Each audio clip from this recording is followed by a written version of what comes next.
দর্শক শ্রোতা, কিছু কথা না বললে নয়। এই যে নারী, নারী তোমাকে আমরা কত করি সম্মান, তুমি আমাদের বারবার কেন করো অসম্মান? আসলে নারী, তুমি এক নারী হয়ে তুমি অন্য নারীর ঘর ভাঙো, সেই নারী তুমি আমাকে সুখ দেবে কেমন করে বলো?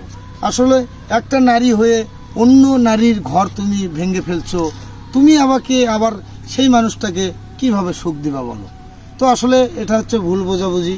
তো একজন করে খাচ্ছে, একজনের সংসারে খুব সুখে শান্তিতে আছে একজন, তারা স্বামী স্ত্রী, সেখানে তুমি যা দে আসলে নানান রকম লোভনীয় প্রলোভন দেখে তার সংসার ভেঙে তাকে বিদায় করে দিয়ে তুমি কি ভেবেছ সুখে থাকবা? নো, এটা impossible. Have to see your money, your third stack, your ভুল ডিসিশন। তো যেটা বলতে চাচ্ছি সেটা হচ্ছে কি, এই যে তোমরা মেয়েরা আসলে এত তোমরা কেন বাড়াবাড়ি করো? একজন ছেলেকে ভালো লাগতে পারো, ভালো লাগা এক জিনিস, ভালোবাসা আর এক জিনিস।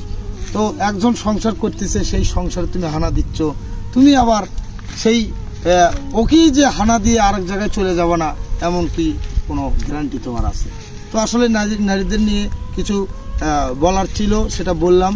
অন্য ভালো যারা নারী আছে তারা আবার মাইন্ড করেন না। তো যারা ওই পর্যায়ে আছে তাদেরকে নিয়ে আসলে আমার এই বক্তব্য ছিল। তো আশা করি বুঝতে পারছেন।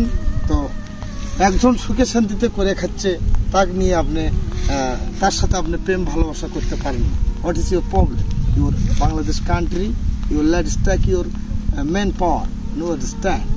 তো আসলে যেটা বলতে চাচ্ছিলাম, আমরা সুন্দর পরিবেশ, নারীকে আমরা সম্মান করি, অনেক সম্মান।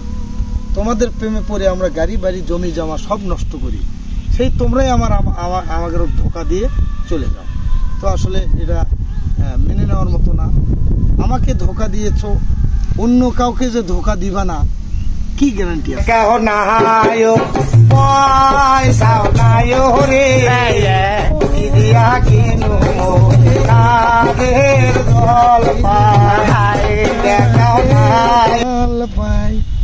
আসলে এটাই বলার ছিল প্রিয় গাইস, অডিয়েন্স।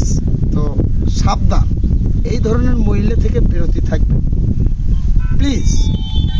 ধন্যবাদ।